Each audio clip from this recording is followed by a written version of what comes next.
through Chapter 3 of the game Andromeda 6. You can find it on itch.io, and it will have a Steam release probably sometime next year, maybe? Whenever the game is finished. I don't know when that will be, but yeah, for right now you can find it on itch.io. It is completely free with donation based. If you want to support the creators, you can also support them on their Patreon, and by buying some of the DLCs that come along with the game and give you some sort of bonus extra content, which I have played through. I love. There's 2 released right now, with a 3rd coming out after Chapter 7. Sorry, I'm also just getting set up here. Yeah, but yeah, you can find it there. I highly recommend you check it out. We will be playing through the non-romance route throughout this game, and yeah, I just need to figure out how to get back to get my stream thing set up. Never.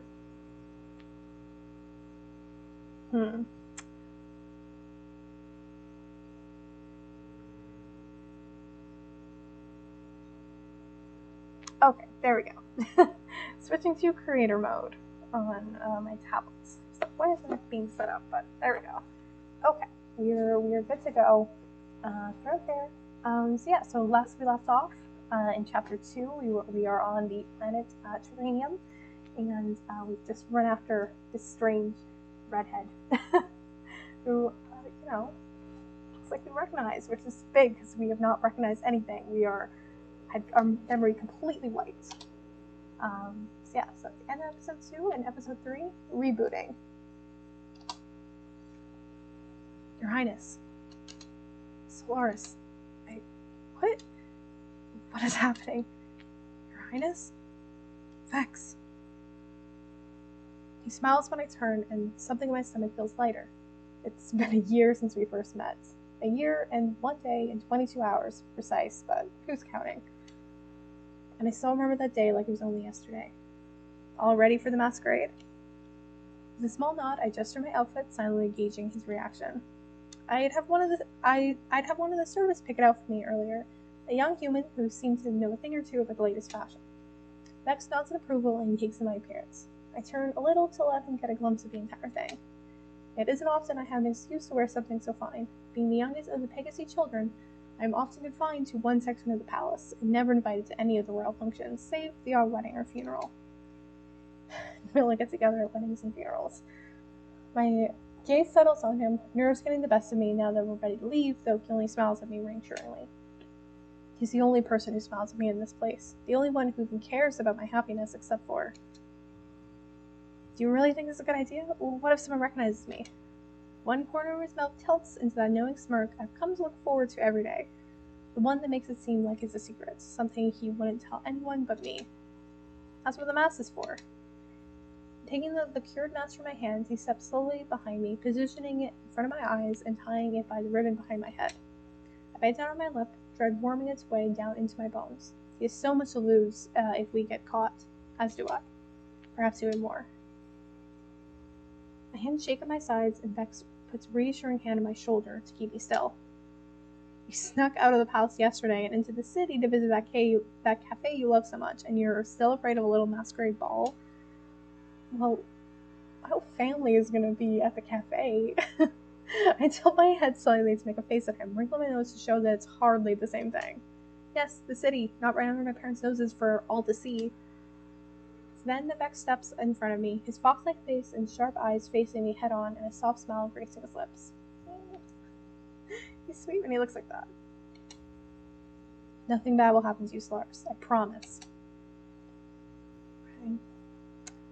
You could. I trust you. I know. I trust you. I should hope so after all this time together. Okay, traitor. He grins, and it doesn't take long for me to return the gesture. He reaches out to smooth a wrinkle on my outfit, his fingers so gentle when he touches me. I'll be by your side the entire time. I know he's telling the truth, and I trust him so much that the nerves start to settle and I manage a small smile of my own. As a member of the Royal Guard, Vex Seraph is sworn to protect my life against any danger that might befall me. So he has little gills. He is half Catalfin, I believe. But there's more than just that. He isn't just a guard, he's my friend. My only friend. When he holds his arm out, I take it with renewed confidence, letting him lead me towards a secret passage off to the side. This passage comes out on the other side of the palace, just beside the large oil painting of my grandfather and the entrance to the library. There are many passages like this, and Vex and I have explored them all. I know I should feel guilty about it, disobeying a direct order from my parents to keep the confines of the palace's south wing, and instead running wild and unseen through the very depths of the place. And with a member of the Royal Guard, no less. We're almost there.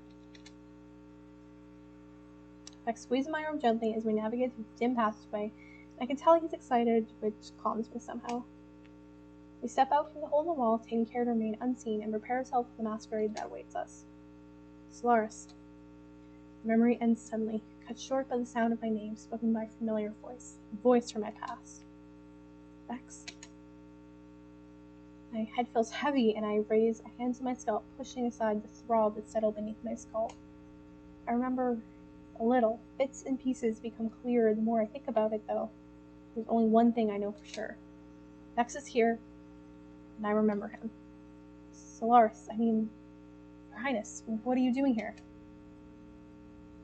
The question stuns me for a moment, taking me off guard as memory after memory of the man in front of me rushed to the surface of my mind, piecing together like glass unbroken.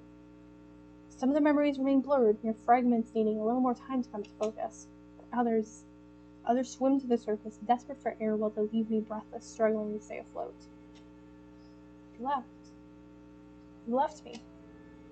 Emotions hit me one after the other, relentless in their assault, fear, confusion, anger. Vex, how could you? I meet the eyes of my old friend, expecting to find the kind, emerald green gaze I had grown used to, but instead, I see nothing. Nothing but anger, bitterness, and spite. Dread snakes through my veins. Something is wrong. Something is different, and I can't quite figure out what. I thought you were dead. You were supposed to be. Vex stops, muscles feathering in his jaw as it tightens, and he sets his unfeeling gaze on me. How did you escape? Escape? He thinks I escaped the attack of the palace. I remember now what truly happened. I remembered my brother's wedding, how we were all at the palace that night, the perfect time for an enemy to strike. I left the reception early, planning on leaving the city to search for Vex. Now here he is, standing right in front of me. So much has happened still, I'll tell you. I was rescued by a crew of mercenaries after being injured on Goldus. My memory of it was gone until now. Seeing you seems to spark something in my mind. You remembered because of me? I know, I'm finding it increasingly difficult to meet those cold, cold eyes of his. The ones that were once filled with such warmth. What else do you remember? I remember... We're friends. A strangled sob escapes me, and I press my hands to my eyes and gasp for air, blocking everything out and falling into a world of darkness. You're my friends. You looked out for me and made me laugh. We would talk about running away from the palace and exploring the system. You told me of the places you traveled to, and you'd always explain them so well, I almost felt like I'd been there too. His mouth twitches as if holding himself back from something he wants to say. I remember what happened that day, the day of the attack. You left. Weeks went by, and no one would tell me why or where you had gone. My chest caves at the memories of being told to sit up, shut up, and do my duty, all while my only friend in the whole world was gone. I ran away. I was desperate for answers. I came looking for you, though I didn't make it very far before. On the last word, my voice cracks, and I will the tears that threaten to spill to stay where they are. Why did you leave? Vex stares me down, his eyes cold and unflinching, and I don't understand any of it. I wasn't your friend. I didn't care about you, not even when they told me they were storming the palace and exterminating the royal line. You... what? I was using you, Solaris. He laughs, and it's... I hate that sprite. It's so scary. He laughs, but it's a bitter sound, devoid of any warmth. You were so naive, you had no idea. All you wanted was a friend. I don't believe you. We were friends. You would think that, wouldn't you? Spoiled little brat. What would you have me tell you, Your Highness? Do you want me to say I missed you? That I thought about you every day and wondered if you ever got to see those places we talked about? I wonder if someone better would take you there? I think that's exactly what you thought, Vex. I didn't. I didn't miss you. I didn't think of you even for a second. Solaris non-confrontational. Something shatters inside me. Some remnant of the past that had rushed back to the surface only to crumble like dust in my hands. All those times we would sneak out of the palace just to get away, the passages you showed me, that was exactly what I needed to know. And when I took that information to Zovak, shit, he knew exactly where and how to strike. No, it can't be true. If it is, that means it's my fault. If you know what's good for you, you'll stay far away from the Andromeda 6 and her crew. They knew too much, far too much, and they'll be dealt with soon enough. Forget who you were, Solaris. That person doesn't exist anymore. If you're lucky, you'll never see me again. He turns to leave, stopping for the briefest moments to say from over his shoulder. I'm not sorry for what happened, but I am sorry for Nerissa. She might have made a good queen, but we couldn't wait long enough to find out. He backs into the shadows, one foot behind the other, and I can't stop myself from reaching for him. You can't leave, not now. I need to know more. Nerissa. Something sharp stabs through my chest, a pain so fierce I can barely keep myself on my feet. Nerissa, my eldest sister, and heir to the Pegasus throne. Vex was the only one who ever smiled at me, except for Nerissa. Solaris. Footsteps echo through the darkness, but my mind has trouble processing the presence. Nerissa, she was going to be queen. She hated our father, but she loved me, and now she's gone. Solaris, what the hell are you doing out here? Didn't I tell you to stay in the club? The captain's voice rumbles right past me. Are you even listening to me? Stop, Caldera. Fast shoulders past the captain, but I see nothing but shadows and shapes dancing behind the tears filling my eyes. Can't you see they're upset? Caldera huffs a breath, while cold metal fingers take me by the arm and help me stay upright. Are you hurt? I shook my head, unable to speak, and Basha said a relieved breath. Let's take them back to the ship. This isn't the kind of place we should hang about. Damon, do sweep the area. Make sure there's nothing out of the ordinary. I don't see it when Damon sinks back into the shadows as quiet as mist, but I feel when Bash gently takes me by the arm and guides me in the direction of the ship, Caldera walking up ahead of us. Oh, my cat has decided to join us. Bash leads me through the crowded streets of the city, and I'm glad for it because my mind is elsewhere, lost in the memories of the past. Say hi, Lucy.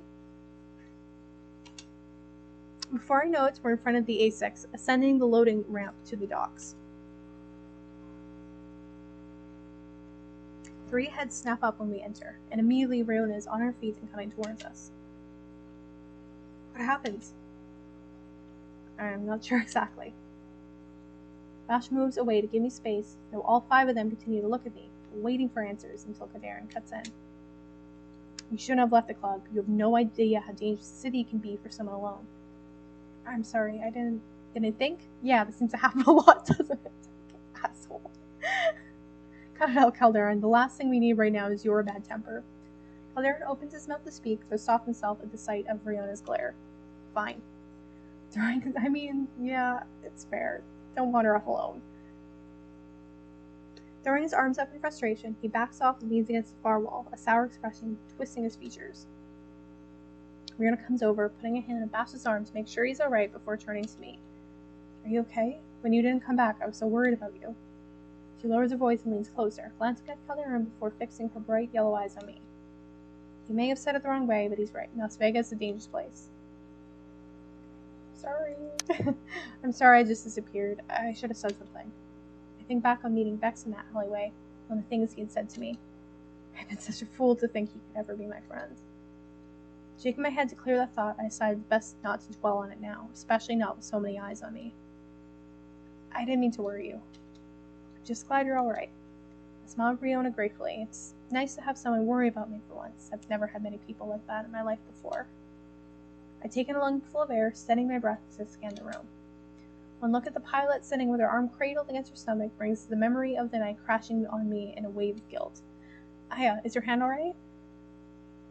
Jaime grins at me, as chipper as ever. I imagine it'd take a lot more than a broken hand to slow this girl down. It's a little sore, but it'll be fine by morning. Doc's amazing at her job, and having all the right equipment on the ship doesn't hurt either. I smile at her in return, glad to hear she's okay, even with my failure to bring back the ice for her hands. I feel terrible that I abandoned her, after everything she's done to make me feel welcome with the crew. I can only hope that the truth of who I really am won't change anything between us. Damon.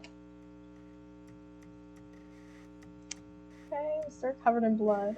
When I follow Riona's gaze is to see Damon entering the bridge, fresh scarlet blood splatter across his face and over the front of his clothes.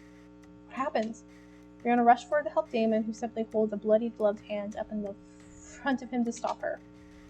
We are followed. The blood is mine. God damn it. My gaze darts between the captain and his second in command, as does the rest of the crews. Followed? How? Damon shrugs, his cold eyes pinned on Caldera in a way that sends a shiver down my spine. Ask the commander over there. Surely he knows how a guard ship is capable of finding us. A collective murmur goes to the room, and I swallow around a lump in my throat. More concerning than the fact of being followed is splatter of blood on Damon's clothes. I hope it's not Vex's. The blood couldn't have come from Vex, could it? Guard ship, what's going on? They must put a tracker on us. Calderon's voice is quiet, and I get the impression that more than anything, he's angry at himself. Damon shakes his head and scoffs. You didn't think to check? I was a little preoccupied with the great bloody hole in my ship and the stray that June brought on board. No. My face begins heating out of my mouth. To say what, I don't know, so I say nothing instead. There's no need for that. I'm the one who made the decision to bring them aboard. So if you want to be mad at someone, let it be me. I'm not mad at anyone, I just... A growl tears from Calderon's throat as he kicks over a stack of metal boxes, completely losing his cool. There is stuff in there, Cal. How did things get so fucked up? Things were always fucked up, Cal. We just never learned how to deal with it. The captain waves a dismissive hand at all of us before pinching the bridge of his nose and taking in a deep breath to calm himself. What's done is done. We'll check with Oppo about getting a CD. A cloning device isn't gonna do shit if they already know we're here. How the hell do you expect to get the money for that anyway? Flash helps Damon find an old rag, leaving him to wipe the blood from his face and clothes while the captain growls at him. We always get many, Damon. We're mercenaries, unless you manage to forget. You know just as well as I do, we don't have time for that. What else do you suppose we do? Aya gives him a helpless shrug, her gaze burning through him, and I take the opportunity to speak up before Calderon can enrage anyone further. There might be another way. 6 pairs of eyes follow me, and I hesitate. It's not ideal what I'm about to propose, but I value our lives far more than some old trinket. Well, if you have an idea, then spit it out. Taking a deep, shaky breath, I mean his eyes. We can sell my music box. It's made from catalphenite, right? Surely it's enough to buy the part you need and then some. No, absolutely not. Solaris, we can't just sell off the only link you have to your past. I look at no one but the captain, gauging his response. Finally, upon making a decision, he lets it aside. I agree. It's not something any of us would ask you to do. You're not asking, I'm offering, and besides, it's not my only link to the past. Link to the past. Great game. June steps forward, his eyebrows dipping in clear confusion. What do you mean? Yeah, we're gonna tell them. The reason I left the club was because I saw someone from my past, a member of the Royal Guard. Royal Guard? I don't understand. What was someone from the RG doing here? My voice shakes, thinking back on the confrontation with Vex in the alley and everything he had told me. I don't dare tell him that he had lied to me for a year, pretending to be my friend while gathering intel for the man who murdered my family. And I definitely don't tell them that because of my own naivety, I played right into the palm of his hand and gave him everything. When I saw him, I started to remember. I remember that he was the guard who was assigned to me because I... Darren swears under his breath. And when his eyes lock on mine, I know he's the only one who's figured out what I'm trying to say. Go on, tell them. With a deep breath, I compose myself, taking the opportunity to look between the crew before things between us are changing forever. My name is Solaris Pegasi, and I'm the youngest child of King Fenris and the Solar Queen, Lucrezia. The faces in front of me are a mix of horror, confusion, and anger, and my stomach drops, knowing the weight of the bomb I've dropped in every single one of them.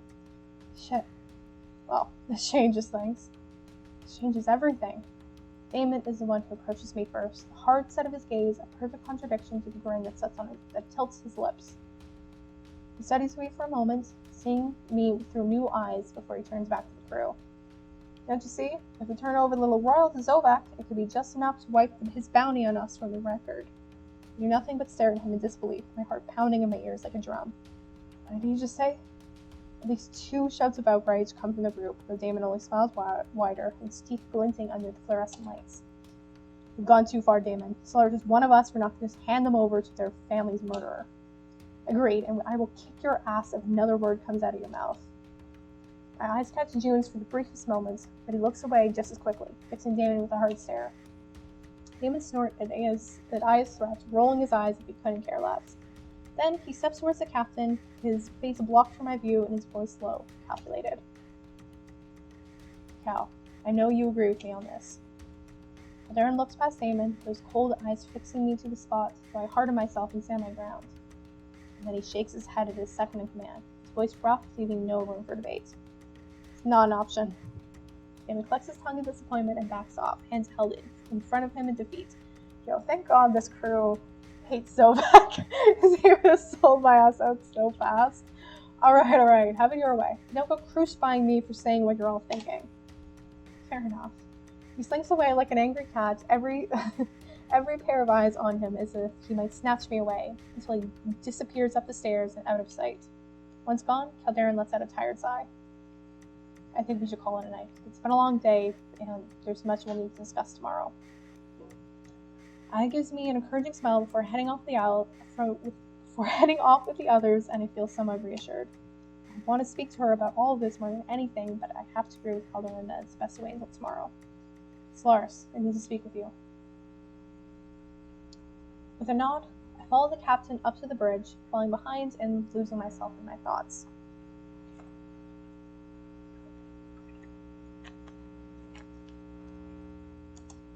We walk in silence, but I don't mind it. My head is reeling and I have to mentally prepare myself for the conversation to come. When Calderon stops, he turns to face me, with the anger drained from him. Instead, he seems concerned. An emotion I'm not used to seeing from him. How are you feeling? The question both relieves and takes me off guard at the same time, and with the way he's looking at me, I know that things have changed. Things haven't always been easy between the captain and I, but despite that, I'm glad he asked. He had stood up for me against Damon, after all. Yeah, Solaris is doing rough.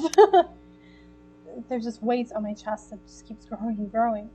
And honestly, I don't know how much longer I can keep it together. That is, just as a note, this is an interesting choice that you get to make. I think a couple times to kind of determine your sort of emotional state that can kind of change. I think you get to make it in chapters 3 and 4, I believe, sort of at the beginning, and that kind of determines some of the dialogue and differences there to kind of build your character and sort of the way you feel like they would react to that. So yeah, Solaris is they're softy. It's hard for them. But there nods, and I know he understands. Perhaps it's something he's even felt before. It's a lot to take in. I feel like you have to hold it together on account of any of us. Too many emotions cascade through me. I swallow hard, biting down my lip, and the tears sting at my eyes, threatening to fall. I just can't believe they're gone. Every single one of them. You didn't even like half your family. You really just cared about Nerissa. It's barbaric. Calderon drops his head, letting out a long breath before he looks at me again, his face anguished. I owe you an apology. Boy, if you're just apologizing to me because you realize that I'm royalty. Rich kid.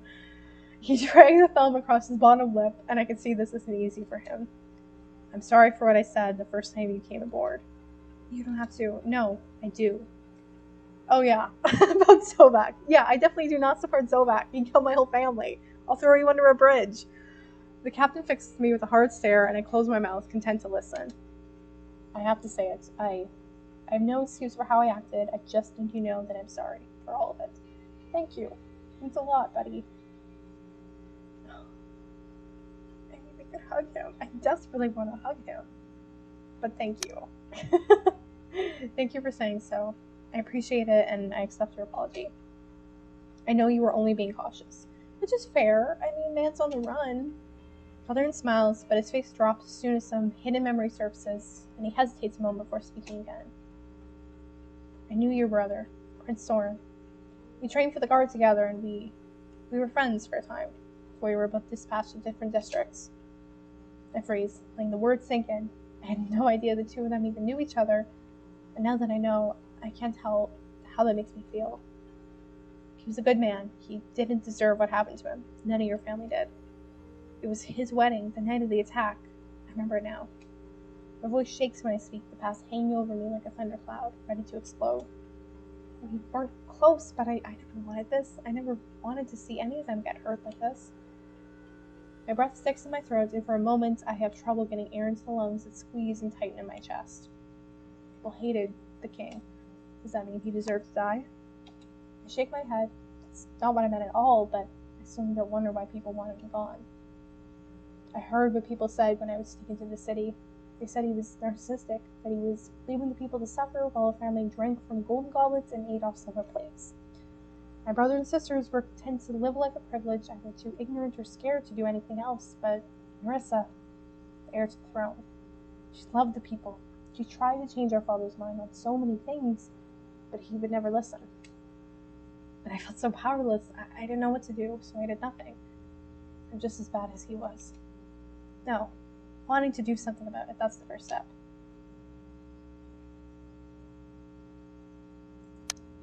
Well, in that case, it was the only step I ever made. I never had a chance to do more. Calderon gives me what might be considered a soft look, if anything about him was soft at all. When I graduated from my training from the guard, I was top of my squadron. I could have picked any posting I wanted, but I chose to be stationed in the worst sector of the Bronze District. Do you know why? I shake my head. From what Damon had insinuated at the bar, I wasn't aware Calderon had a choice where he was stationed. Because I wanted to make a difference. I wanted the people to know that there was still someone who gave a shit about them, who would fight for them. I hide my friend, hesitating before asking the question that's poisoned my lips, but it's one that seems important. Because that's where you were from? His blue eyes go dark, but eventually he nods, looking away and letting in a short, sharp breath. My mom's gave me everything I wanted.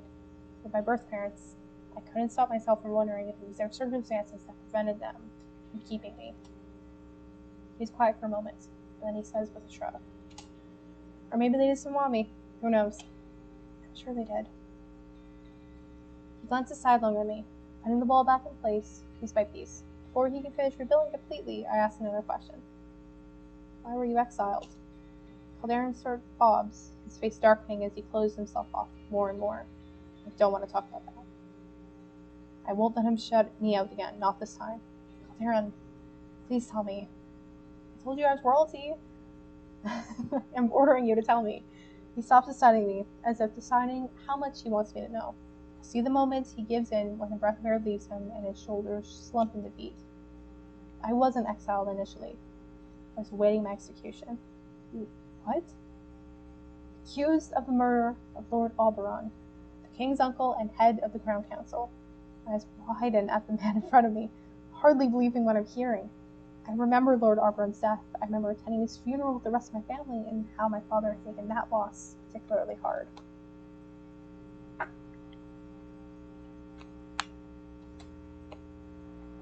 They said his murderer was caught and being brought to justice. Back then I didn't care to know more. I never liked my father's uncle. He was mean and cruel and was hated by the people almost as much as the king himself. But Calderon, it can't be true. He murdered him? He gives me a look, offended that I even had to ask the question, and immediately I feel guilty for doing so. No, it was all a setup. He doesn't reply for a while, pacing his head toward the panel on the far wall and scanning the controls. When he does speak, his voice is low, barely audible, like beeps and whirs of the bridge. I cared about those people in the Bronze District, but I was the only one. When I started pushing for change, others saw that as a problem. I was betrayed by those closest to me, used as a pawn in Jez Zovak's scheme to get rid of the biggest opposition to his claim and infiltrate the Crown Council from the inside. You knew Zovak? No, not until Aya busted me out of that prison and told me who was really behind everything I was accused of. Couldn't you have told someone, cleared your name? Zovak already had the council in the palm of his hand. Who would have believed me? I swallow hard, knowing that what he says makes sense, but hating the injustice of it anyway. I had a lot of time to think while I was waiting for my death. A lot of time to wonder where things all went wrong, and what conclusion did you come to? I trust the wrong people, and that I wouldn't make that same mistake again. Suddenly, the captain's distrust makes a lot more sense to me. He was hurt, plain and simple, and all he's trying to do is make sure it doesn't happen again. Who betrayed you? I think we've spoken about it enough. I nod. He had already told me so much more than I ever thought he would. What about the bounty, then? What's still there? It's simple, really. When Zovak found I escaped and assembled a crew, he put out a hit on a lot of us. His followers see them as their champion, the protagonist in their little story, banishing the evil king and taking the throne as his own. But the people, the ones who have suffered long and hard enough, see him for what he truly is. A tyrant, pushing those on the lowest ring further down still and calling it salvation. It only takes a spark to start the flames of revolution, and Zovak well knows. That's why he wants us gone. So he'll fight him. I'll do whatever I can to pull him from his throne when the time comes. We have to do something. We're only 6 against an entire army. 7. Would you fight with us, Your Highness? I mean, I'm not much of a fighter. I'm afraid I haven't any real training. I'm not sure how much help will be when the time comes down to the wire. As long as you're with us, that's all that matters. If I recall correctly, you've already secured your place in the crew. It's yours for as long as you want it. I think of the second in command, my boss, who might have a very different view on the matter. Demon is under my command as long as he's on the ship. I can't make excuses for his behavior. Things he's had to do to survive are brutal, and he's become ruthless because of it. It doesn't survive me that was his first instinct. I'm not about to make Zovak's job any easier for them, and I know the crew would agree with me on that. All of them. I don't say it out loud, but I hope he's right. The sound goes off on the device around his wrist, and with a movement of the arm, he flings up the holo screen and scans the word in front of him. Riona's waiting for you in the infirmary. She wants to do a checkup. I'm okay. She doesn't have to worry. He gives me a look, and I know at once that I'm fighting a losing battle. She will anyway. That's put her mind at ease, or she'll be on both our backs about it. Yes, Captain.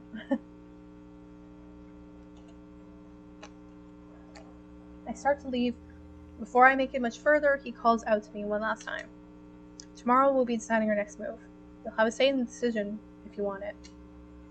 I give a nod, knowing my status as Royal of Goldus will be a contributing factor to whatever comes next. With last goodbye, I leave the captain on the bridge and head toward the infirmary before we both incur the wrath of the Talari medic. The doors of the infirmary hiss as they open and admit me to the room, and Riona's head snaps up for her she's seated in front of her terminal. She gives me a soft smile, standing to greet me.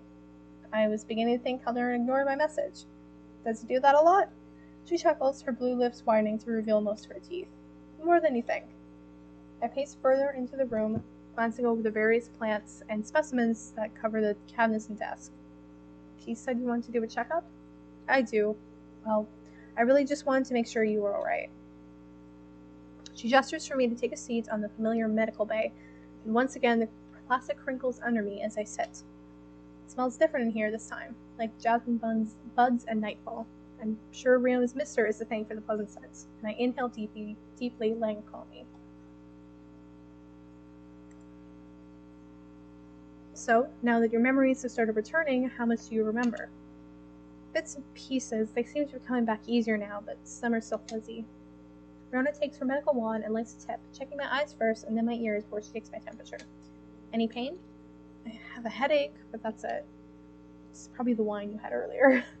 She sits down her wand and goes over to the large cabinet. After shuffling around in it a little, she comes back with a small container. Take a couple of these, they'll give you some relief. You can take them every 4 to 6 hours if pain persists. It's Advil. She fills a glass with water and hands it to me. I swallow down a couple of the pills. Almost immediately, the ache in my head begins to dull, and I hand the glass back to her with a grateful smile. I'd like to do some scans in the next couple of days. They will take a little while, but it'll give me a clearer view of what's going on ahead of yours. I nod, and she gives me a gentle smile, placing a comforting hand on my arm. I can't imagine what you must be going through right now. And then her face falls, the glimmer of her skin fades, betraying her true emotions. I'm sorry for your family's loss. I truly am. My throat tightens as tears threaten to spill once again, but I manage a grateful smile through it all. Thank you. I know what it's like to live with a difficult family, and I've seen my fair share of tragedy. After talking it over with Calderon, I don't feel like I can talk anymore about my family, so I steer the conversation in a new direction instead. When you left your home, was it a difficult decision to make? Rona gives me a sidelong glance as though she sees what I'm doing. Thankfully, she runs with it. The toughest, but I knew I had to do something more. That's when I joined the Archangels and traveled the system with them, helping those in need.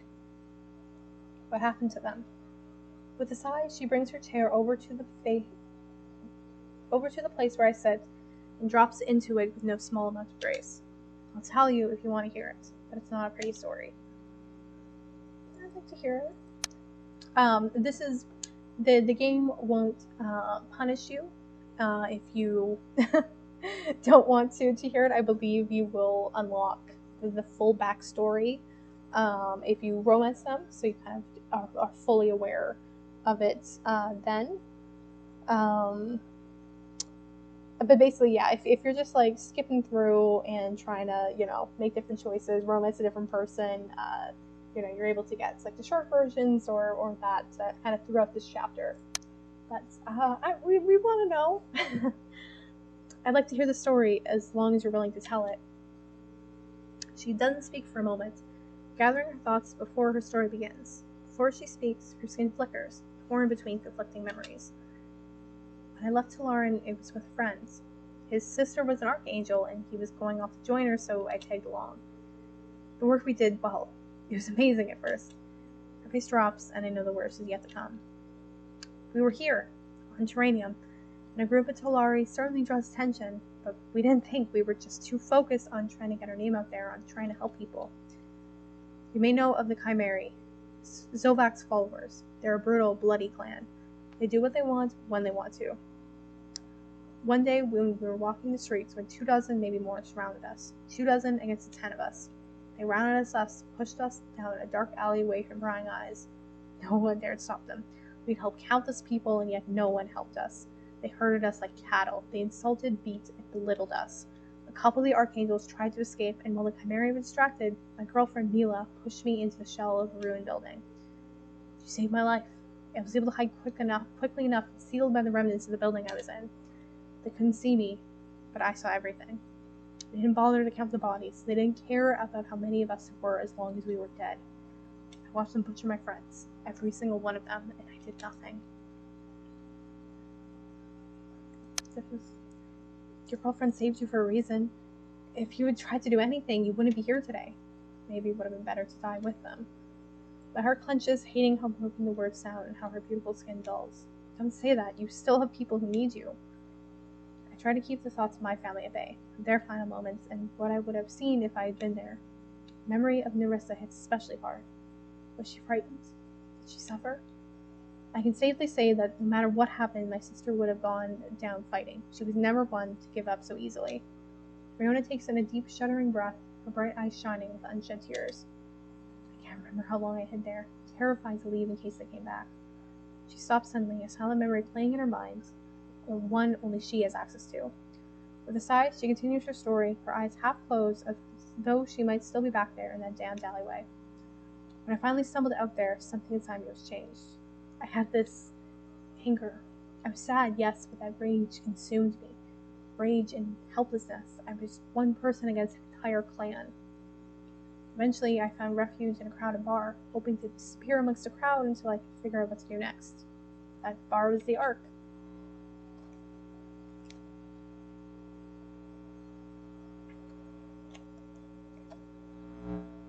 What happened next? I saw a familiar face, one who insisted he owed me a debt. Sebastian. Her face lights up with the memory, and I can only imagine how it must have felt to find a friendly face after such a tragedy.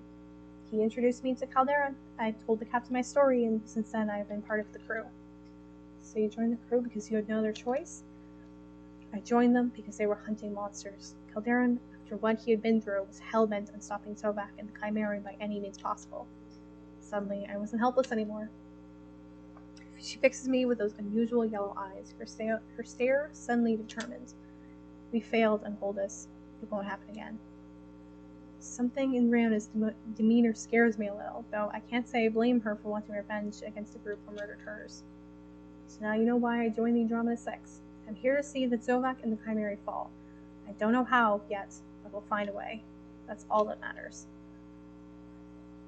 I believe it. I see your determination. I know how it feels to want justice and even revenge. The most important person in my life was murdered, and I wasn't even there to say goodbye. And you know how it feels. How it carves out a piece of your humanity and your faith. Our eyes meet, and something in me feels connected by the tragedies we both had to endure.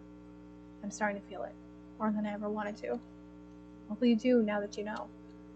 I wiped away the tears that spilled from my eyes with the back of my hand, resisting urge to drown in my own despair. Calderon mentioned the meeting tomorrow to discuss what happens next. I suppose I'll hear what everyone has to say and decide from there. Rihanna opens her mouth to say something, but stops before the words come out. What is it? With an apologetic smile, she finally speaks. There are too many people who abuse the power they have, but sometimes doing nothing at all is just as bad. You're the only surviving Pegasus. You have the biggest claim to the throne if you want it. She doesn't meet my eyes, but I understand what she's trying to say. I hadn't had the chance to think much on it. I'm not sure how much I want to. There are real people who would support you. I'd support you.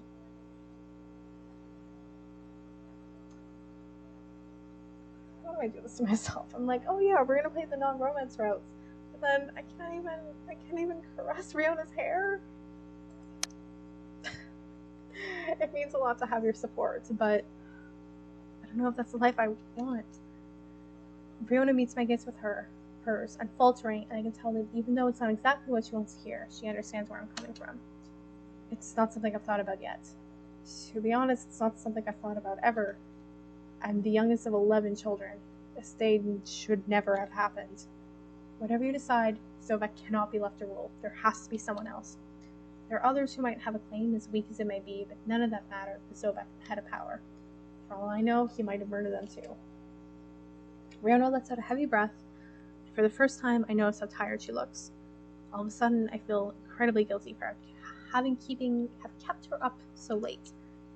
It's late, and we both need to get some rest. I'll see you again when you come back for your scans. I'm sure that tomorrow there will be a lot we need to discuss. I stand and straighten myself up, wishing Riona a good night before leaving the infirmary and looking forward to finding a moment of peace alone in my room. Upon entering my room, I fall back onto the bed, exhausted, and thoroughly ready for a moment alone. A wave of emotions crash into me, and it doesn't take long for the tears fall thick and fast over my cheeks, warm and relentless. I curl into myself, sobbing until my tears run dry and exhaustion leaves me on the brink of sleep. Every memory sinks into an ocean of doubt as I waver between wakefulness and dreams. Nerissa, Vex. The only thing I know is if I hadn't gone looking for Vex, I wouldn't be alive right now. There had only been a handful of times my family had been all together. Weddings, funerals, Zovak would have had it all planned out. When I think back to my family and the lives we lived together, my feelings were mixed. Mostly, I was alone, with only my servants and guards for company.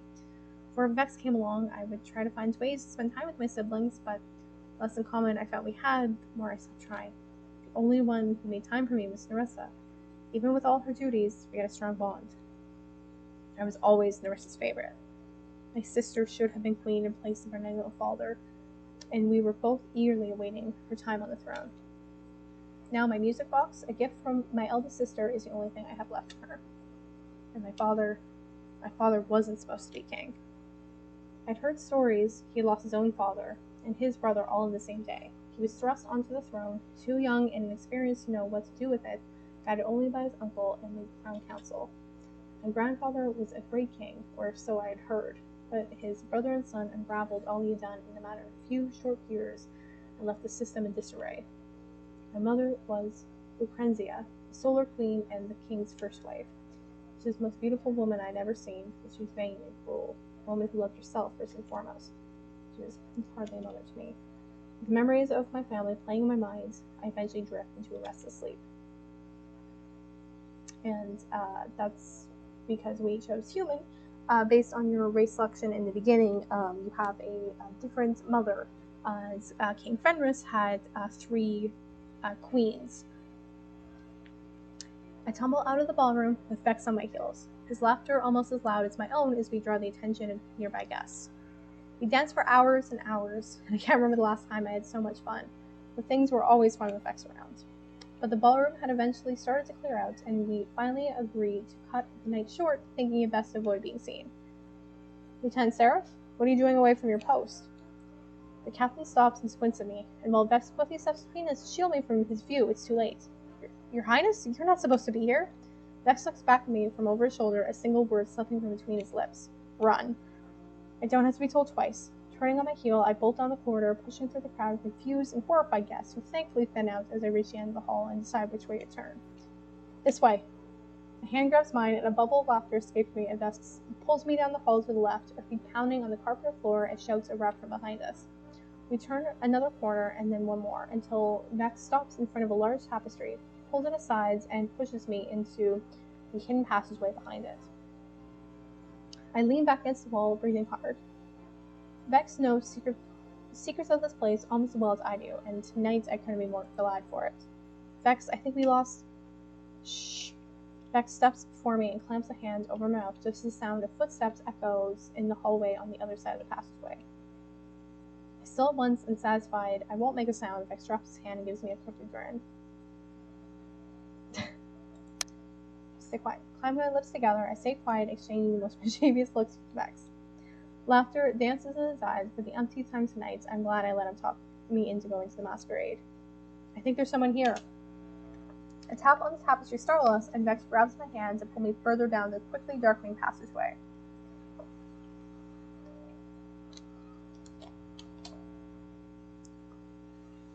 We all but tumble out from behind a statue and into another corridor, the quiet of the area, welcome change of pace. I take a moment to catch my breath and look around, making sure we are truly alone before letting out my breath of relief. One day, we'll leave this place. I will take you somewhere where there are no rules, no expectations, where we can just be us. Do you promise? I promise, Solaris. With a start, I wake, bolting upright in bed, blinking against the harsh sun shining in through the window. A rhythmic knock on my door drags me back to the present. The rest of the memory that I had just come to me steadily fading as I get up and make my way to the door, smoothing down my wrinkled outfit. I'm not sure how long I slept for, but the steady stream of sunlight that filters through the window tells me it was long enough.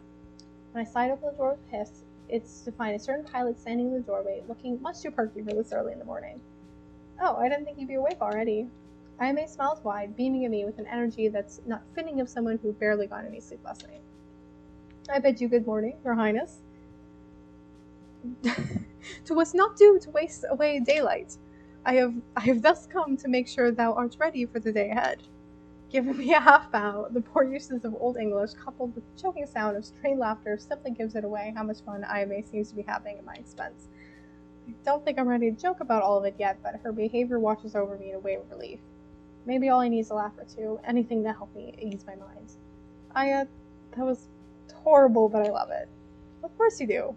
My stuck-up impression is spot on. Not the words I'd use to describe it, but I don't have it in me to burst with bubbles, so I step back and make way for her to join me in my room instead. I'm glad she came over. After the time we spent together in Terranium, it would have sucked if my past pushed her away from me. Having Eye around is like sitting by a warm fireplace on winter nights, and I'd hate if who I am meant I had to give up on her company. Barely glancing around, God, if you're romantic Damon. Barely glancing around, Ayame quickly makes her way to the foot of the bed, plopping down on the covers before turning her piercing violet eyes to me. So, how are you? Not well. I think it's just too much right now. It's all too real, you know? Everything I ever known is gone, and nothing will ever bring it back. I guess I just need anything to feel normal again. Pressing her lips together, Ayame stares at me for a few more seconds before blinking away and shaking her own head. I'm glad she came to check on me and that she's bothered to ask me how I'm feeling. Yet curiosity still nags at me as to her thoughts on me. That's a leading. General, how are you though? Me? Her bright almond-shaped eyes blink slowly, almost as if she'd been expecting anything but that question. I'd almost been expecting a shocking response, but she swiftly shifts into a smile again and waves a dismissive hand at me. Don't be silly, Solaris. Here I am, worrying about you, and you end up worrying about me. I'm doing fine, don't worry. I don't know if I believe you. Oh, what about your hand? Nothing to it. I've been through much worse. See, it's all good. In a show of prowess, Aya rolls her wrist and flexes her fingers. I still remember the state her hand was in last night, but maybe the club lights made it seem worse than it truly was. It's still as if a weight has been lifted off my chest when I see her like this, though. Tapping on the empty space next to her, Aya gestured for me to come over. I never told you how I ended up in the army? I'm aware Calderon and her had served together, and while I can clearly see why the captain would choose to follow a military career, it's quite hard to picture Ayame waking up one day and enlisting. Shaking my head, she hesitates for a moment before speaking again. Well, it's a long story, so... I'm listening. I want to hear it. I lean back against the wall, still sitting on my bed as I ready myself to listen to her story. I was born on Catalpa. It wasn't in its best state by then already, with all the chaos caused by their most recent experiments, but it was home. I'll admit, I'm not well versed on the political nuances and how the Catalpans tried to escape the impending doom of our home, but I know the others were dicks about it. The Telari all but kicked us out at their doorstep, but we were never really close, so I don't know what they thought was going on now. What was going on? I wasn't even 10 years old at the time, hardly anyone talks about that now. Aya pauses, her throat bobbing up and down as she closes her eyes for a moment. I don't interrupt her, respecting her pace of telling me her story. I lost my home, but gold is still there. Catalpa, on the other hand. King Fenris, though. I'm not trying to be disrespectful, but already being. And not trying to be disrespectful, but already being, he was a fucking son of a bitch. When Aya speaks again, it's with eyes burning with anger and frustration, venom in her voice when she says the king's, my father's name. You know what he said when my people asked for shelter? That we could work for it, which is fair, only in the mines. The same shithole they threw criminals and whoever else they didn't like in. The same place to let our homes ruin. If it was for that stupid place, they never would have uncovered that stupid substance and we would have decided to experiment with it to try and weaponize it. I get it, okay? We too were blamed for our doom. If we hadn't been greedy to the point of wanting to mess with the shit like that, we never would have fucked things up and messed with our planet's core. It doesn't matter now. Talpa's gone. This was supposed to be about me, I guess. I shouldn't have started calling your father names. I didn't know him like you did or something. I mean, yeah, it's a little rough. Source is nice. They're not quite like that yet. I understand the sorrow and pain that stems from everything he's done, which apparently is more than I ever could have imagined. But I just can't see anything to justify being brutally murdered along with your whole family. I'm sorry, I truly am. But I just can't condone murder. If he truly did everything he did, he should have been brought to justice. He didn't deserve to die like that. My family didn't. Ayame doesn't say anything, but takes hold of my hand. Her short, slender fingers squeezing it once as she gives me a soft smile. No words are necessary when I look at her.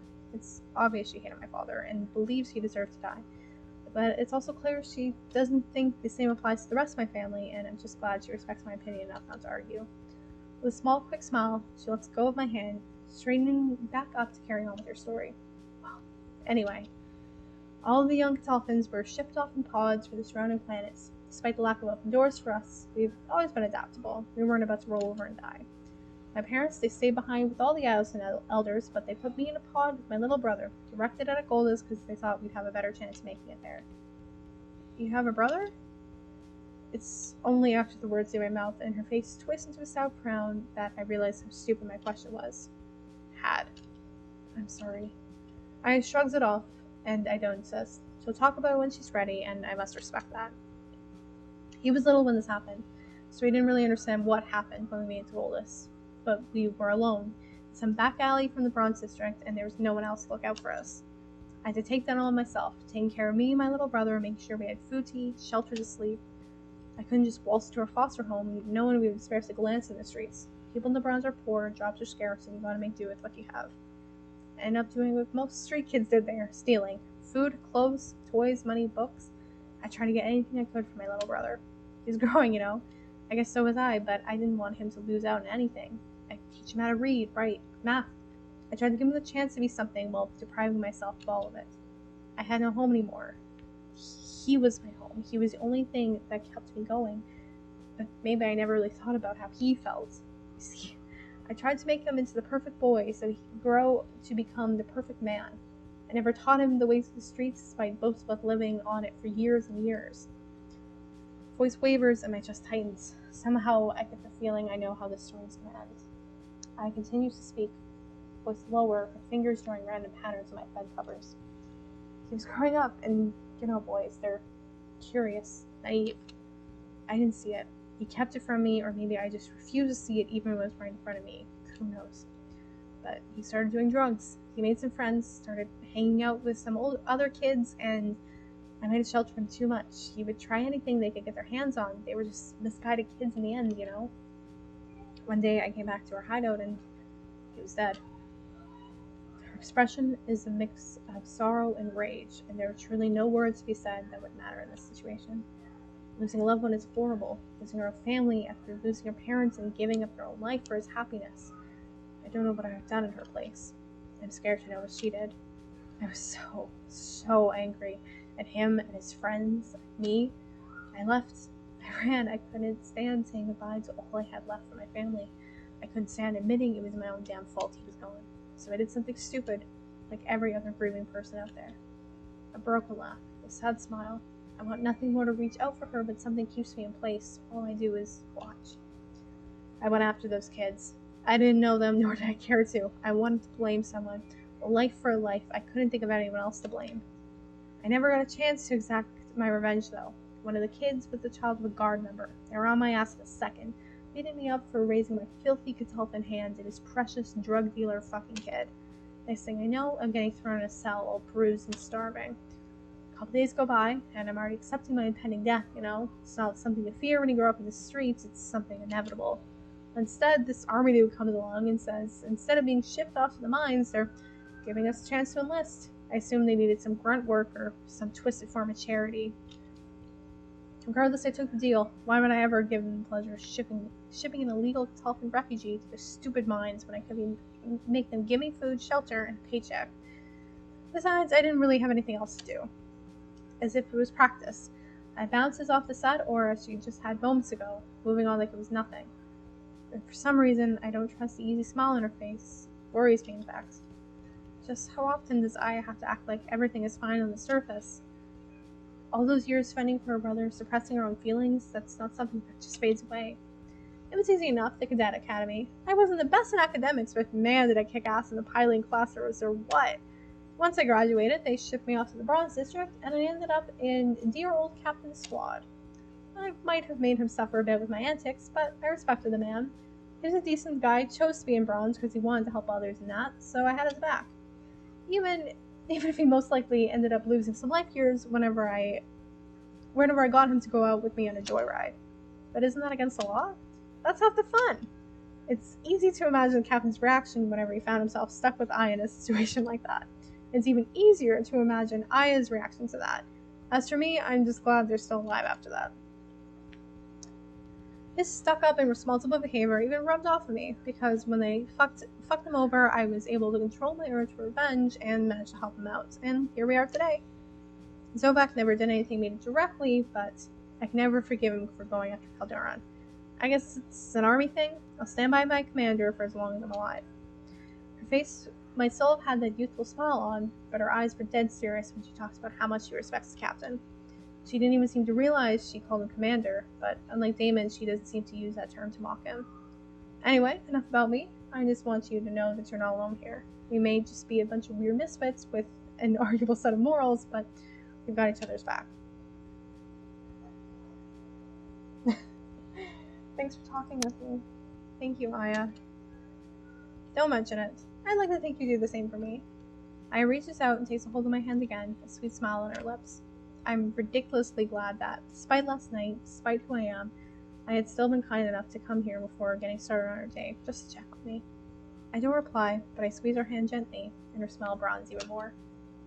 Words sometimes take away from what you're truly feeling. I can only hope she understands how much this meant to me. I would absolutely do the same for her if she ever needs me to.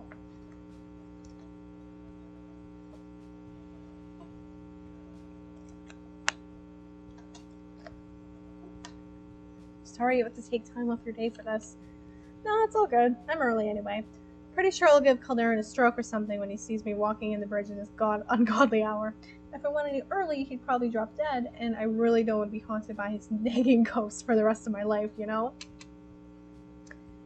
She glares at the sunlight streaming in from the window next to us, and I wonder what she even considers an acceptable hour to wake up. It wouldn't surprise me if it was somewhere around noon. Better go now, though. I can already feel this will be one hell of a day. Aya stands from my bed, quickly making her way to the door. Looking forward to our next one-on-one time, Solaris. Throwing me a final wink, she leaves my room, her footsteps echoing on the corridor just outside.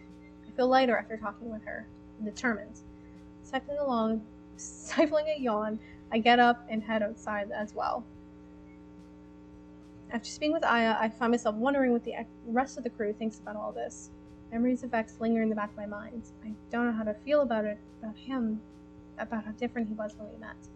His warning about leaving the crew bothers me. Was he serious? Should I truly consider it? Where would I go? What would I do? My thoughts are interrupted when I turn the corner to find someone leaning against the opposite wall. Oh. Someone I'm not sure I want to see, given the last time we spoke. Like with the cat dragged in, I'm starting to wonder where you disappeared to. I don't know. Do you want to disappear me? Damon pushed himself away from the wall and steps toward me, shoving his hand into the pockets of his coat. I make no attempt to hide my sigh, bracing myself for what's about to come. I'm sure you were worried sick. Are you here to kidnap me and turn me in all your own? Sadly, no. Perhaps some other time, if we get the chance. So why were you waiting to ambush me? I watch the smirk grow wider, and I know I've hit the mark. He was waiting for me. Why? I was bored. His eyes glimmer with interest, and I know his excuse can be further from the truth. After last night, I'm not in the mood to be his entertainment. It hurts to know that he thinks of me nothing more than a pebble in a shoe, and a valuable one at that. Damon was never friendly, but sometimes I feel like he might care, that he was learning to. I suppose I was wrong about him. It wouldn't be the first time I've misjudged someone. Yeah. So, are you going to say something, or are we going to stand here all day just looking at each other? I don't have anything to say to you. Damon laughs at that, a small humorless sound that grates on my already frayed nerves. No matter, your eyes say much more than your mouth ever could. You're thinking of how good it would feel to ripping apart limb from limb right now, aren't you? Not everyone is so quick to resort to violence. We're not all like you. Wouldn't it be so much better if you were? I'd rather keep my hands clean. Damon starts at that, and to my satisfaction, he looks a little taken aback by the snark in my voice. Getting blood out of fabric is difficult, I won't lie. Better burn everything instead. Remember him claiming how he took care of things last night after returning to the ship stained with blood. When he talks about blood and killing so casually, makes me wonder about the kind of life he's lived. Today, his hands are pristine, skin unblemished, but I have no doubt that his soul is drenched in the blood of countless victims.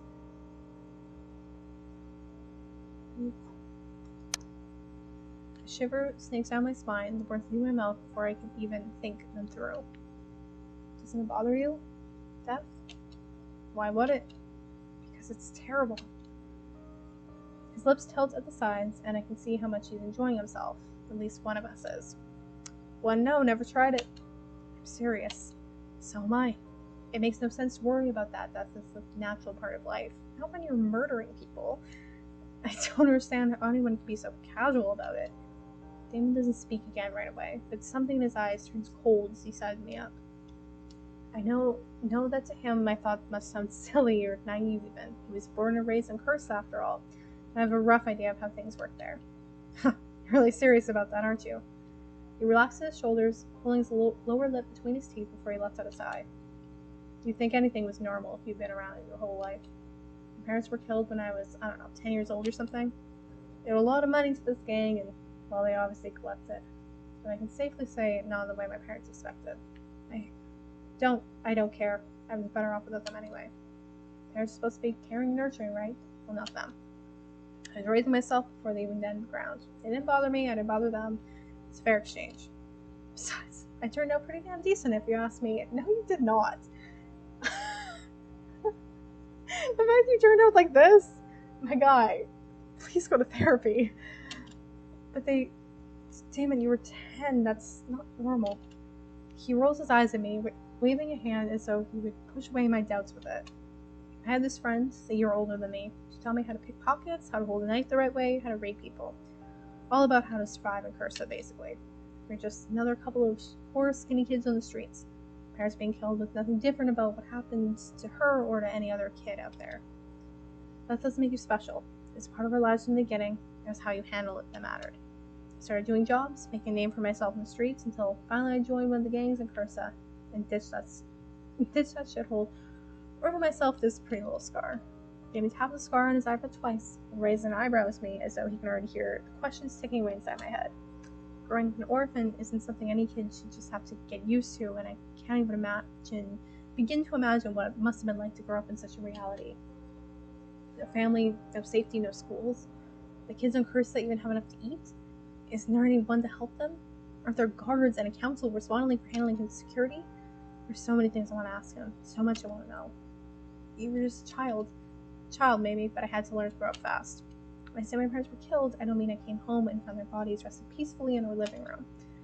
A shiver went through me, dread flooding my veins in anticipation of his next words. I mean, I was there.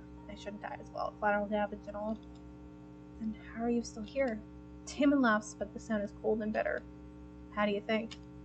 I don't even want to consider the possibility. I don't want to make it real by saying the words out loud, but I do it anyway. I killed him. What do you expect me to do? Lie down and die? I swallow around the lump in my throat, horrified by this admission. A child should never have to be faced with that choice or lack of choice in that situation. It doesn't justify Damon being an asshole 99% of the time, but at least explain a few things. You gotta do what you gotta do, and sometimes that means killing a guy. Or two. I'm playing a pacifist, so no. I shake my head in clear denial. There's no way I can accept that. That should never be the solution. Taking someone's life should never be okay. And I like that they kind of give you choice and stuff, and I don't know, I really enjoy Damon and the or like specifically the way I've built my Traveler and Damon, because you do kind of have these like ideological opposites that they kind of both push and pull at each other in different ways. And I think, yeah, it's fun to kind of, have those differences there. There has to have been another way. You could have alerted law enforcement, had the man arrested and punished for his crimes. What law enforcement? There wasn't a soul in Cursa who would have given a shit about some scrawny little kid with a dead mommy and daddy. Not when they had their own shit to worry about. A privileged kid like you wouldn't understand. Every life matters. Killing people shouldn't be seen as normal, or regardless of circumstances. You're saying if you had a gun to your head and the chance to take them out first, that you wouldn't pull the trigger to save yourself? I faltered the question. The thought I'd ever have to make such a choice seemed so foreign to me, I have a hard time processing it. Would I be able to do it? Would I be able to take a life to save my own? You don't know what you will or won't do until you have no other choice. We stare at each other for a good few moments, the whirring of the ship's engine the only sound that cut through the silence. It's a lot to process, and despite my response, I'm still confused about it. It's hard to believe nobody cares about the reality of the people in Cursa and Terranium. Had it truly been my family who made it acceptable to ignore this kind of suffering? Had it been my father? I need to ask you a question. Alright, but you only get one. Do you hate the Pegasus for what my father did? Why? You want to know what I think of Zovac offing them? Yes. I forced myself not to wince as lack of subtlety, but I can't really fool myself into being surprised by Damon's bluntness anymore. Honestly, I couldn't care less if I tried. Dad was a dick, welcome to the club. I'm sure even you can't deny that. I know he was a bad leader, and you're right, we were never close, but do you think he truly deserved to die? Does my whole family deserve it? Don't we all, I wonder. Don't get me wrong, Zovac's a dick in his own right too, and I know. I'd work for the guy, I just don't have anything personal against him like the others do. I falter at his son on a mission, though it's more about how casual he makes working for Zovac sound than the fact he did it at all. But he's a monster, he killed my entire family. You don't really think Zovac did the grunt work, did you? He might have given the orders, but I'll bet you his hands are spotless. The man's a strategic genius and a master manipulator. Despite the things he's done, he knows having a certain reputation with the people is important. He's still a murderer, whether he kills with his own hands or not.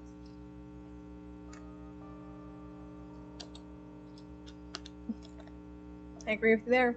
Never saw him harm an animal, though, so we got along well enough. I'd have struck with my blade if he ever laid a finger on any of the street cats that hung around the base. You know what? I get that. Really? That's I can excuse the murder, but I draw the line at animal murder. Really? That's where you draw the line? You're damn right it is. I can't stop my eyebrows from raising at him. It both terrifies me and astonishes me how little Damon seems to care about human life, but you put a pet in the mix and he goes feral. What did you do for him anyway? Oh, you know, this and that. Which clearly means murder and any other sort of criminal activity I can imagine. I'll tell you more about it, but you have to promise you'll stop looking at me like it ran over your damn cat. Fine, I'm listening. I first ran into the guy when I left Cursa and was looking for a job. It's not like I cared about who I worked for as long as they paid me. But then he left his gang? Nah, I never really joined it. I was more of a freelancer, if that makes it easier to understand. Freelance murderer. Sure, he tried to sign me up, but I didn't really appreciate being tied down. And the assignment he wanted me for sounded nothing short of boring. He ended up roping in some other guy. This weird redhead from Goldus. We used to call him Carrot Head. We were pretty friendly for a while, but we lost contact eventually. Also, wait, I literally never...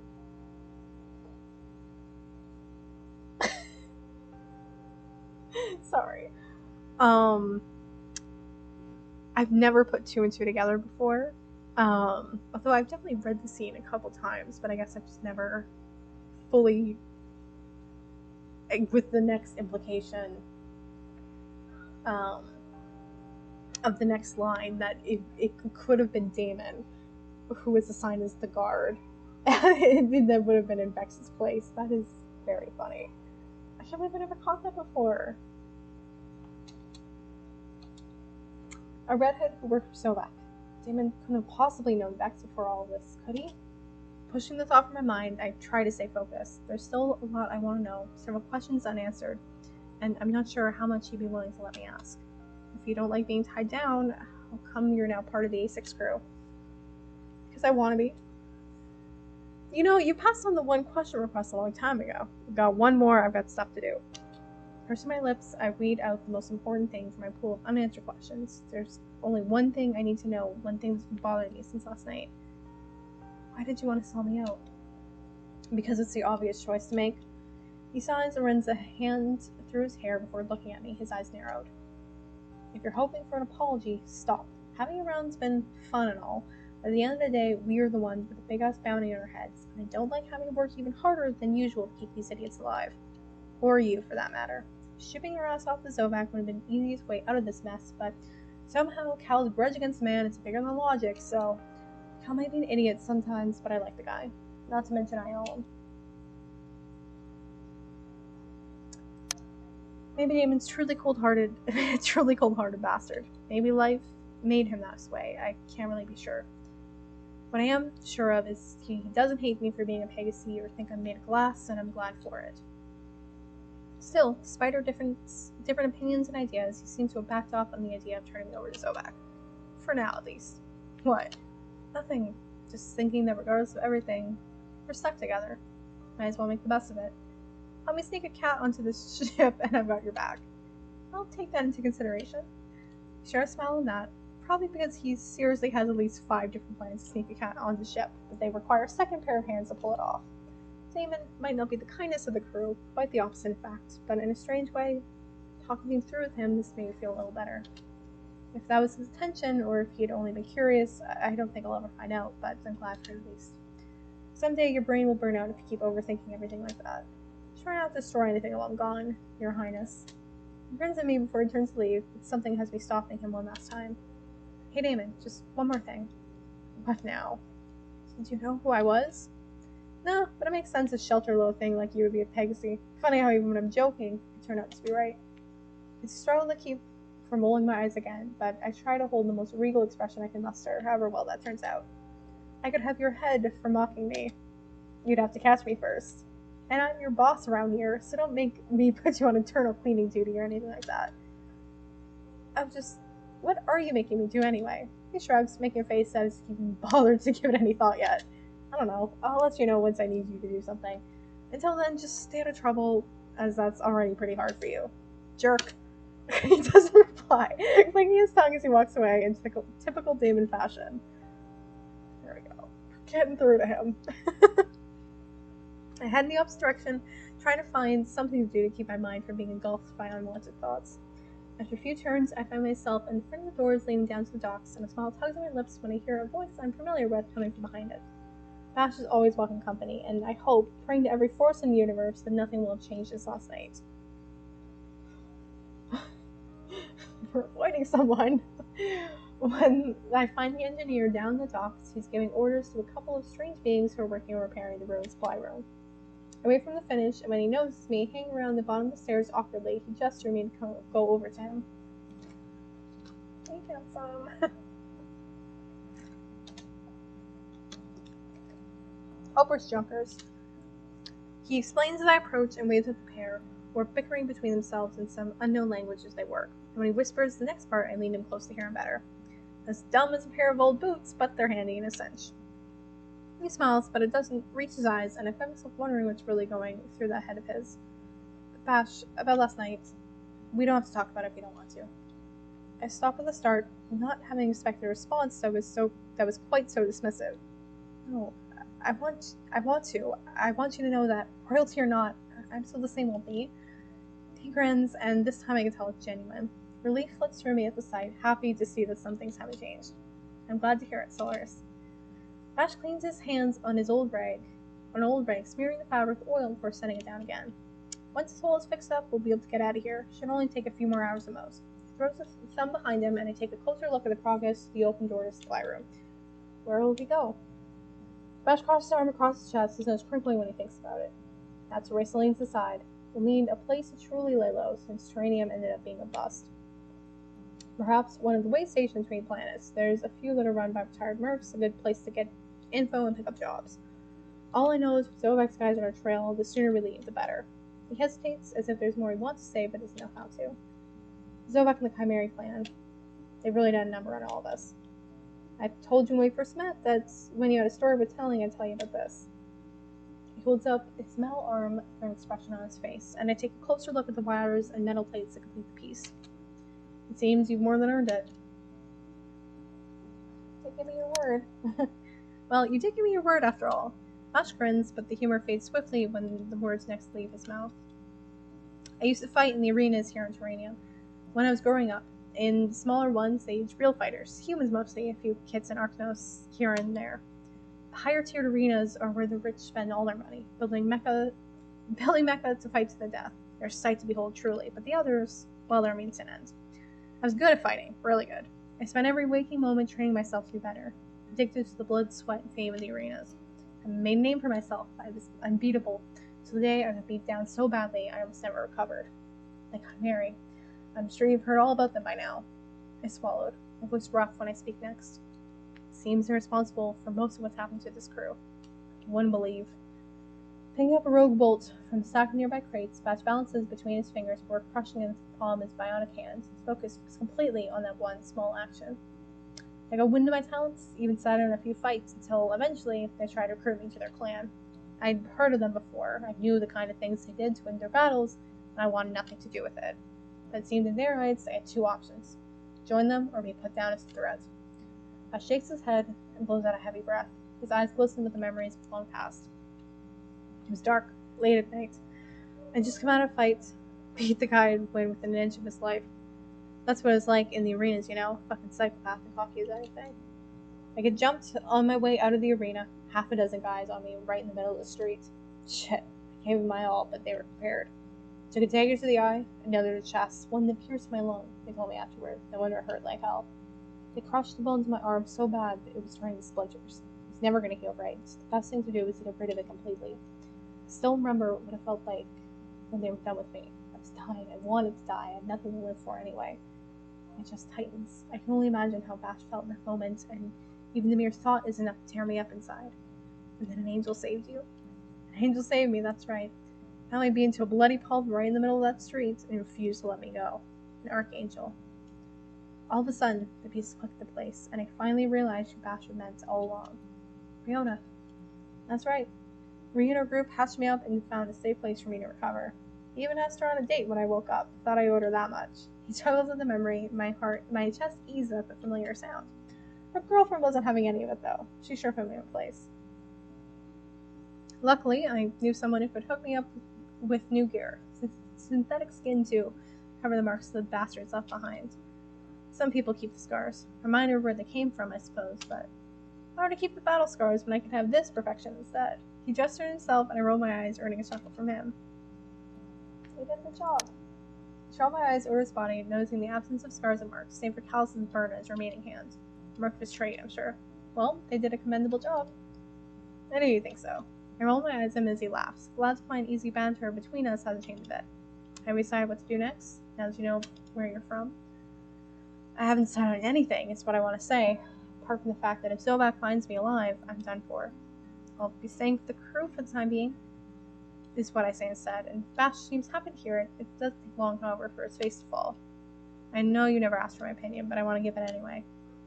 I've never had any love for our leaders. I've seen roaches who could run planets, even the system, better than the clowns who already had a crack at it.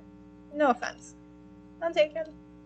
I never had a voice. I never had anything, but you could have a voice if you wanted it. You could make decisions that mattered and change everything. It's a noble idea, and I could be the one who could have such an impact on the world, but an idea nonetheless. But at the same time, I understand if you didn't want to. I mean, what has the world ever done for you, huh? It'd be easy to disappear, to start a new life somewhere, with someone new. Bash hangs his head in defeat as though he never wished he spoke at all. When it comes down to it, I can't tell you what I do, because I don't know. It's not my choice to make. I do have a voice. Thank you for saying so anyway. I think I'll need all the advice I can get when it comes to what to do next. Well, you can always count on me for that, though I can't tell you if the ice will be any good.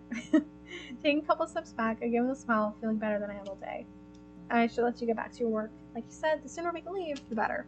That's right, and the sooner I can get the captain on my back, which is always a bonus. With a knowing smile, I head back to the stairs, head up to the main level.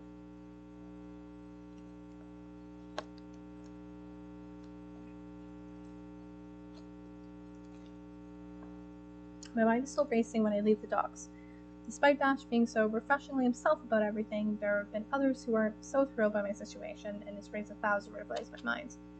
The crew all have varying opinions on the matter, and while it's important for me to hear them all, they haven't been all quite what I expected. There's still one person I haven't had a chance to speak to, though the feeling that he's intentionally avoiding me grows stronger with each minute that passes. June. I can't stop myself from wondering what could possibly be going through his mind, and I need to find out for sure. I don't think I'll be able to get a moment's rest if I don't. Trapezing through the corridors, I finally arrive outside what I believe to be his room and knock a few times on the metal door. The echoing sound of heavy footsteps on the other side pulls me out of my reverie, and when the door slides open, June pauses, his hesitation made clear at the sight of me. The way he looks at me, I half expect him to turn away and close the door, but instead he lets out a few mumbled words. Oh, you're here. I was looking for you. He doesn't reply straight away, except instead schooling his expression into one of nothing. One that doesn't suit the warm, kind man who saved me in the middle of a tragedy, at least. Oh. The chill runs down my arms, and I hold them against myself protectively, almost afraid to even meet his eyes. June says nothing, does nothing, except look at me with mild distaste, and I can see now that I certainly haven't prepared myself for this in the least. My throat tightens uncomfortably, and I swallow hard, trying to find the words. Because the one person who's had my back at the beginning is now looking at me like I'm nothing more than dirt beneath his boots, and I'm not sure how I can handle that. Stilling my nerves as much as I can possibly can, I take a deep breath and start talking. Can we talk, June? Sorry, Florence. I'm a bit tired. Maybe later. Please excuse me. Your Highness. My breath catches in my throat, and for a moment, that word is all I can hear, echoing in my head over and over like the beat of a pounding drum. Your Highness. My eyes sting when he pulls away, and the air that settled in my skin is cold as ice. He barely even looked at me. He didn't even try. I blink dumbly at the hand that reaches out to close the door, but I can't let him go like this. If he won't try, then I will. I can't use my family or my title, and those things certainly don't change who I am. June, wait. My hand shoots to the doorframe before he can shut me out, and his brows raise in surprise. We're reasonable. I don't know what's going on with you, but you can't blame me for the actions of my father. I'm not the same as June. You have to believe that. His jaw tightens when he sets his eyes on me, cold gray when they were once so warm. I need him to understand that I'm still me. That even though I now know who I truly am, it changes nothing. I know that. Please talk to me. He sighs in defeat, his shoulders slumping as though the weight of the world was crashing down at him. When he looks at me next, his eyes flare in a way that almost terrifies me. I know you're not to blame, but I never had any affection for the Pegasus as a whole. The complete disregard King Fenris had for the people of Celiota, the way he was more than willing to overlook anything as long as it was making him a pretty penny. The volume of voice raises with each word, and he takes a moment to rein himself in, to pull back the leash that he holds tightly on himself. And I never saw any member of your goddamn family lift a finger to change it. It's not true. My sister tried to change things, but was overruled every time, though I don't dare voice this out loud. Junhen shakes at his sides, clenching his fist so tightly his knuckles whiten by the second. Before I realize what I'm saying, my mouth is already open, my voice that hissed so low that I'm not even sure he can hear me. Are you glad they're dead then? He falters on my question, and I already have my answer. The silence speaks louder than his words ever could.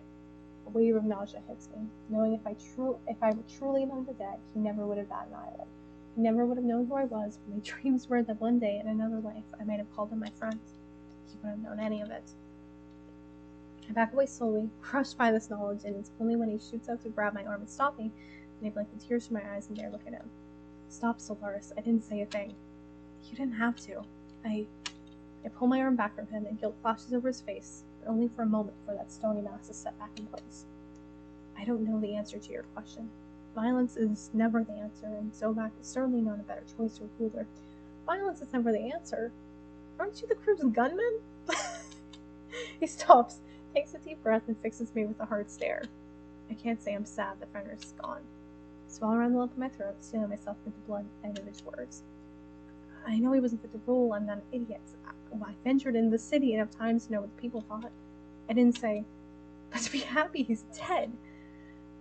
I let my voice echo off the metal walls, not caring for a single moment that my anger is getting the best of me. How can we decide if someone deserves to live or die? June scoffs, a dark deliberate sound, and the gesture catches me completely off guard. You think I care about Goldus? The dark growl of his voice rumbles through me, and it takes all I have to not let myself be unnerved by the raw fury I see behind his eyes. Goldus was a paradise compared to what I have. I wouldn't give anything to have lived even in their bronze district, no matter how terrible Cal makes it out to be. I don't know how much David has told you of his home, or what you've heard, because no one ever talks about Versa. His nostrils flare wide and go rolling off in the waves that make my mouth go dry. You know why? Because it was abandoned. The Council of Iron gave up on it because the Crown Council and the King deemed it worthless. They left to be torn apart by the gangs. They couldn't care less. You've seen Terranium heading down the same road. And Talfa is gone, and Orion. His voice trembles when he mentions Orion, and he finally pauses. When his eyes slice to mine, I swear I see a flash of green streaks through them. When I look closer, all I see is that unfathomable gray. Everything's wrong with Orion. Everything. Let's talk about the mines for a second, shall we, Your Highness? How by royal decree, anyone who falls out of line, doesn't pay their taxes, or just outright looks at someone noble the wrong way, gets sent there. You know what's worse? Nobody survives that place. No, you don't get to talk, not until you listen. I recoil from the brunt of his anger, but I do as he says. Countless lives lost just to mine this substance, something powerful and dangerous that never should have been messed with in the first place. In the labs. Do you have any idea what goes on in those labs? The things they do in the name of progress? Stop him. I say nothing, and it's the first time I've heard anything about labs on Orion. I've heard the mines were brutal, but I couldn't possibly imagine anything worse. I should have known. Why didn't I know? Experiments. He spits it out finally. His eyes dark and filled to the brim with remnants of old pain. I suddenly understand his anger a little better, though I dread to know how he knows so much about these places. Human trials, Solaris. They strip their test subjects of all humanity, of any decency, and use them to bring in weapons and drugs, anything that will turn a profit for the crown. Anything. They say the labs are worse than the mines, better to die with the same mind and a poisoned lung than to waste away with needles in your veins and your mind fractured. The scientists there have no limits on what they need to do to get what they want. They don't care about anyone other than themselves. All in the name of progress. My parents, my brother. June's voice falters at that, trembling fingers filling with the bracelet on his right wrist. His eyes glisten with unshed tears as he's dragged into what I can only assume are his memories. Terrifying memories. My chest aches at the picture he just painted for me. So much suffering, so much pain. This is horrible. I don't know what to say. I don't think there's anything I could say. Neither of us speaks for a long while. Silence set into us like dust. His parents, his brother. What could have happened to them? It doesn't look like June's ready to talk about that, but I can't help but wonder. I can't help but give in to the weight that settles in my chest, feel guilty for my family's role in this. My father's. I'm sorry. I'm sorry, Solaris. I know it's not your fault. I know it has nothing to do with that. I don't support Zovac in the least, but it's hard for me to separate you from the Pegasus I knew. June runs a hand over his face, struggling with something deeper and darker than himself. The pain that drips from his words is enough to have me paying attention, dreading the worst. It might be best you stay away from me. At least for now, I don't want to do anything I might regret. He backs up like a wounded animal, forced into a corner. It's obvious he's still hurting from whatever happened to him on Orion, and while I want to know what it was, I can't say that now's the best time to find out. Everything he's told me is messed up, but he's certainly not the only one who's suffering. I know it's not going to change anything, but for what it's worth, I am sorry. You know it's not your fault. You shouldn't apologize. Still, you were always kind to me, June. You deserve an apology. You deserve a whole lot more than that. And besides, my voice cracks, and it hits me just how hard it is to actually put my thoughts into the words that come out of my mouth next. It sounds like any other Pegasus could apologize to now, now that they're all dead. I'm sorry, Solaris. We stared at each other for a while, our apologies hanging in the air around us. Wishful words trying to soothe a world of hurt neither of us seems willing to deal with right now. It's so pathetic, I let out a little chuckle, earning a small smile from June in return. He probably thinks I'm losing my mind, but really how wrong is he? Hello, fellow mercenaries. Aime's voice blasts into the calm, snaps us out of our bubble. I come bearing a message from our dearest captain. She clears her throat exaggeratedly, and June rolls his eyes with a soft look at them. He's definitely used to her wild ways by now. Get your ass to the bridge right now. This is urgent. Oh, and he says pretty please. Over and out. As she turns off the comm, I can hear Clarence snapping at her in the background, and a smile tilts my lip to the sound. At least some things never change. We should get going. Don't want to leave those two alone long enough for a fight to break out. Agreed. Sharing a smile, we set up to the bridge in a silence that's more awkward than I like to admit. Our conversation seems to have brought up unpleasant thoughts to both of us. Siblings, Narissa. Underground now, too many eyes around, far too dangerous for Oppo to stand out. Oppo's voice is clear and familiar when we enter the bridge, and I look around to find the rest of the crew already gathered around the middle of the bridge. Calderon and Damon on either side of what I assume to be Oppo. The crew surrounds Oppo in hologram form, and June quickly leaves my side to join Rune and Calderon on the other side of the room. It's good to hear you're safe, Elise. I apologize for our presence has hindered your operations. Thank you for reaching out. No problems at all. The Amaranth crew are good customers and friends. Oppo would never dream to jeopardize our relationship. Still, I check out the group of guards that are on our trail. Have you seen any others? Not yet, no, but the commotion. Damon rolls his eyes, giving the Archnos a dry look. It was hardly a fight. He mumbles under his breath as he runs clean cloth on his dagger, and Calderon a grin when the other gives him a glare.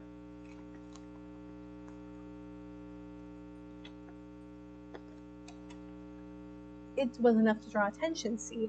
Oppo got a tip they were sending in their ship to investigate, so Oppo hid somewhere safe until they leave again. And so should you, yes, especially with your new friends. Calderon frowns at the remark, but keeps his cool nonetheless. We can't just yet. We need a CD to get away safely, and we need your help to get it. Oppo's scared expression shifts slowly into the one they had when they tried to buy me or sell the pieces for an outrageous amount for the crew. Before they or Calderon could have a chance to say their piece, Damon already had his knife points right in the middle of the Archnos' eyes, and assuming they can see it because the shock on their face is real despite the hologram. Don't fuck with us, Oppo. You're hidden, but I know very well where you are, and I wouldn't mind taking a detour before we leave. Do I make myself clear? The captain gives a short nod to his second in command, apparently grateful for the intervention, keeping him from having to waste any more of his time. The Archnos swallows in vain, their forked tongue trembling slightly outside their mouth, but Oppo ends up nodding in agreement eventually, to which Damon takes back his dagger to continue casually polishing it. There's no way of getting a CD here on Terranium now. The next shipment isn't due until the next new moon. That's a week from now. We don't have the luxury of being able to wait. Yes, I know. I swear Opal's eyes were fixed on me as they said that, and I wonder if all along they knew who I truly am. I wouldn't doubt it for a second if they did. Luckily for the Avalanche crew, I know where one is. You need to go there yourself, but the supplier will be expecting you. Fine, tell us where we need to go. Cursa. Right next door and out of the way of any patrols that might come looking for you, it is. The mood on the bridge shifts considerably at Opal's words, and I find myself being almost overwhelmed at the change. But a chimeric stronghold nonetheless. Calderon looks bothered by the idea, as if it's something he'd rather avoid entirely. June and Rihanna next to him look equally concerned about our parent next destination. On the other hand, Damon looks like he's just spotted prey he's been hunting for eons and is prepared to pounce. It's his home planet, and yet there isn't an inch of joy on its expression, only stark determination. I unabashed next to him seemed concerned, though more for Damon than about our destination. I'll send the details of the contact. You let her know Opal sent you, yes? Her? I wonder. Thank you, Opal. We'll stay in touch. The captain all but hangs up on the Archnos, turning to Bash and IMA and giving his orders, sending Bash off to the engine room to make sure they're ready to go and telling Aya to set the course. It would seem he wants to leave as soon as possible to get this ordeal over and done with. The second in command approaches me, steps light and precise, to a smile on his face. Oh, this will be so much fun. Obviously, it's about time you earn your dues, but given your poor chance for wandering on your own, don't think we'll be able to let you roam around freely this time, so I guess we'll have to babysit. He turns serious after verbally jabbing at me, pinning me to the spot with a cold, calculated stare. This is going to be a fun ride. Don't think Terranium is the worst that Salota had to offer. Don't let your guard down when we get there. Bet you said it will be fun. Stupid remark, I realize. Perhaps the weight of it is all getting to me and I'm losing it. Perhaps I just want to see how serious he is about Cursa being, well, cursed. For me, it will. After all, I'm going home. Something about the way he says it makes me want to hole up my room and stay there until we're done with Cursa, but I can't. I won't. I'll make myself useful, and this time I won't go off on my own. Solaris, I'm so sorry to say that you will not be able to keep that promise. The captain's deep voice is amplified, echoing around the room and the rest of the ship as he speaks into the comm device from the co-pilot seat. Everyone to your stations. We're heading to Cursa. Alright, and that's the end of episode 3. We kind of hit the planet day, and yeah, we'll be heading to Cursa next time. But yes, thank you so much for joining me. Once again, you can find Andromeda 6 on itch.io, and our little room is growing, which is very cute. So it's another very cute thing about the chapters, new rooms, so they get more and more decorated. But yeah, we'll leave it off there today. But yeah, thank you so much. Bye.